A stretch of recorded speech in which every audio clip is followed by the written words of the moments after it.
Bonjour and bienvenue to the Paris Plan. Today I'm discovering the Île Saint-Louis in Paris with my friend Louise Prichard, otherwise known as Loulabelle from Loulabelle's FrancoFiles.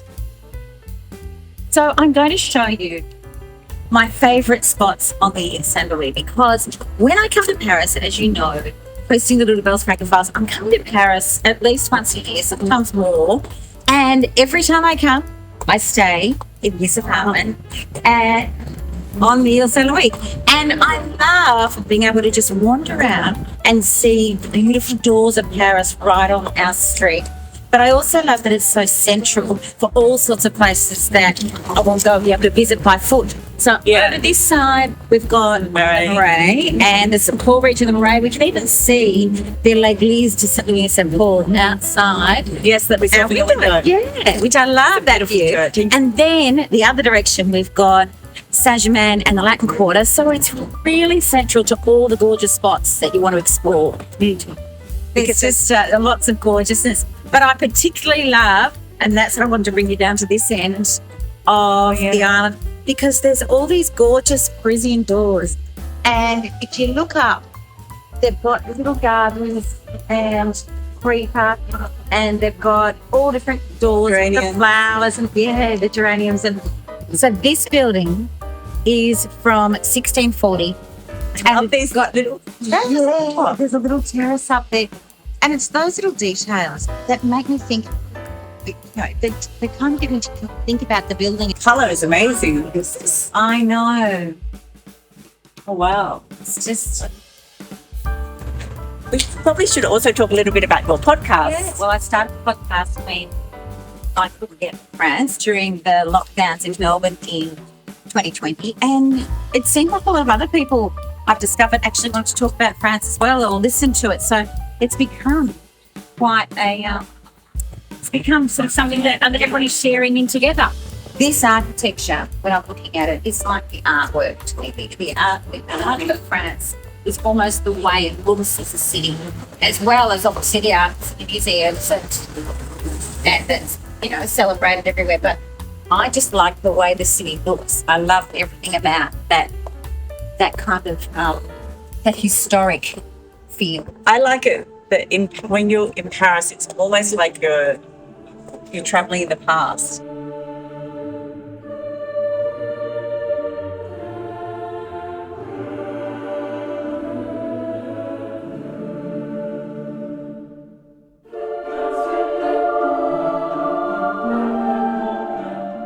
So this is a fairly new addition to the Île Saint-Louis.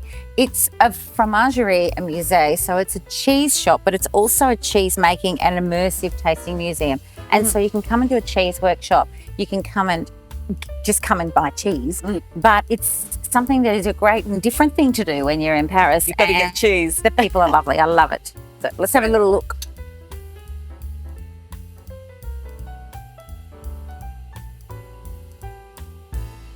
So this is also a new addition. It's a flag shop. So like the flag. I know. It's like a literal all the flag flags shop. Wait, tout le drapeau de le monde. Du monde. All the flags in the world, French region, and also some special flags, right? We can tell them. Pourquoi?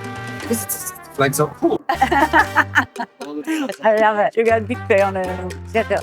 The idea Bit to of be fact. proud of a country that we have in our heart, an origin, Alright. we travel, a region that we like. It's the message. The Paris flags like this, blue and red. So blue and red are the colors of Paris for like centuries. The blue stands for Sainte Geneviève, which is our saint patron. Yes. She protected Paris from the Huns invasion, like in the 5th, 6th century. Then the red is for Saint Denis. He's also our saint patron. He's a Christian martyr that got his head cut, and then he walked his head on his house. It's a Christian legend. So these two colors are the colors of the Paris city. And at the time of revolution, 5 years after the revolution, we got to make a flag. And actually the red was the color of the king.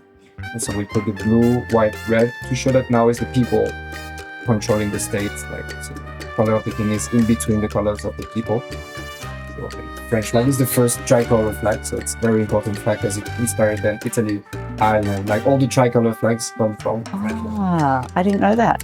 Hey. We are modern. Merci. Merci. À demain. That was cool. Very cool. You know that the island has its own flag. There is the rug shop.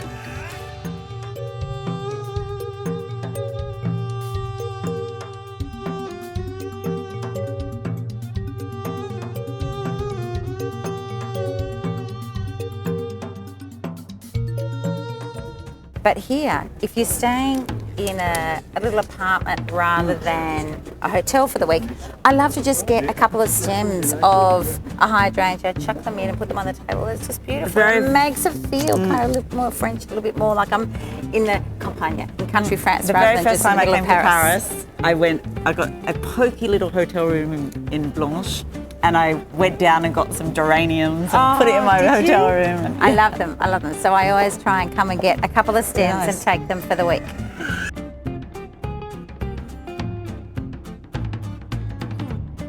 Now this little place I love, it has a whole lot of organic fruit and vegetables that I love to come and get when I'm staying, but also some wines and other things in there. So it's a great little shop to come and have a look at.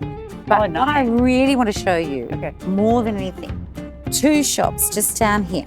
One is called Bamyan in Paris, which is where we're walking right into it. One is called Bamyan, and it's where I got this coat a long time ago. Check out this, by the way. And in summer, that is just the most beautiful full vine. At the moment, it's kind of, you know, got a bit of a dormancy going on in winter. But also over this side, and it is open if we knock on the window, but here at Oz Antitier du Roi, this has a hole in the wall, and there is the most beautiful woman, Liliane, who works there. So I come and order a takeaway from her. I can get a little takeaway boeuf bourguignon or a takeaway of a eggplant parmigiana or aubergine parmigiana, and then take that and go and sit down by the river. It's so gorgeous, and it's beautiful food. Liliane is just the most gorgeous woman, and she also helps me with my French. Oh, she's just beautiful. And the creperie. They have lots of creperie. Yeah. So the creperie, there's quite a few, and they have them either sucre or salad.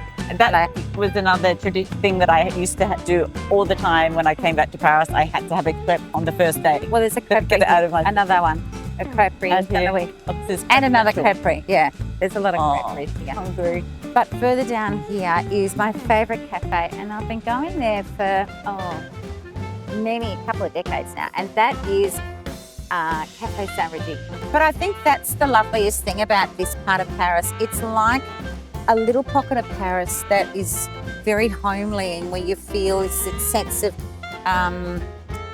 being drawn back in, because the people are so lovely, they're warm, and it feels like a little village. It's beautiful. Like I like it. We bumped into the cheese guy on the street, and he said, "Try these chocolates." And the people are just lovely. But every time you come back, they will say, "Oh, you're back. Oh, how lovely to see you." And you know, so they remember it's not you. like a big city where it's not the same vibe as the rest of Paris, where it's very, I suppose, much more, sometimes a bit commercial almost. Whereas this feels village-like. It feels close, and it feels like you're surrounded by water, which is nice. Yeah, and water I find very calming. I like to have water nearby. Yeah, it's a lovely place to be. So normally I take you for walks around Paris, and this time you've taken me for a walk around your Paris. That's lovely.